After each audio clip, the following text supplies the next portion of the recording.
ఓం విశ్వకర్మణే నమః. నమస్కారం అండి. Welcome to Rambabu Vastugati channel. ఓం గం గణపతే నమః. ఈరోజు ఈ వాస్తుశాస్త్రంలో ఈ 8 దిక్కులు, 4 ఉత్తరం, తూర్పు, దక్షిణం, పడమర, ఈ దిక్కులు, విదిక్కులు, ఈశాన్యం, ఆగ్నేయం, నైరుతి, వాయుం, వీటిని ఈ 8 దిక్కుల్ని 16 జోన్స్గా విభజించడం జరిగిందండి. వీటిల్లో ఈ 16 జోన్స్ గురించి ఇప్పుడు వివరంగా తెలుసుకుందామండి. ఫస్ట్ నార్త్ 0 డిగ్రీ నుంచి మొదలు పెడదామండి.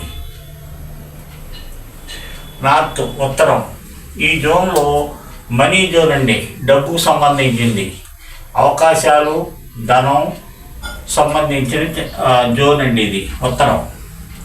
ఎలిమెంట్ వాటర్ అండి.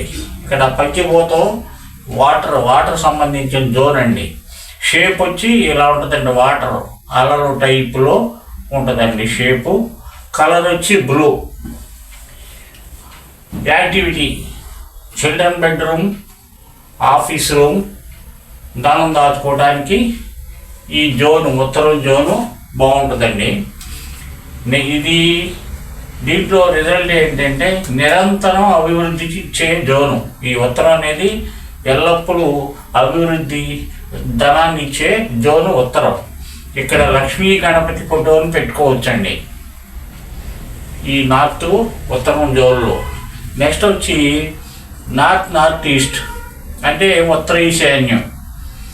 ఇది హెల్త్ అండ్ ఇమ్యూనిటీ, హెల్త్ ఆరోగ్యము, రోగ నిరోధక శక్తిని ఇచ్చే జోన్ అండి. ఇది ఉత్తర ఈశాన్యం అండి. యాక్టివిటీ ఇక్కడ ధనం దాచుకోవడానికి, మందులు దాచుకోవడానికి మంచి ప్లేస్ అండి. మరియు మెడిటేషన్కు, యోగాకి బాగా పనికొస్తుందండి. ఇది కూడా వాటర్ ఎలిమెంటు. షేప్ వచ్చి ఇలా అలల రూపాల్లో ఉంటుందండి. కలర్ వచ్చి బ్లూ అండి. ఇక్కడ శ్రీకృష్ణుని ఫోటో పెట్టుకోవచ్చండి. ఈ ప్లేస్లో శ్రీకృష్ణుని ఫోటో పెట్టుకోవచ్చండి. నెక్స్ట్ మూడవది నార్త్ ఈస్ట్ అంటే ఈశాన్యం. ఇది క్లారిటీ జోన్ అండి.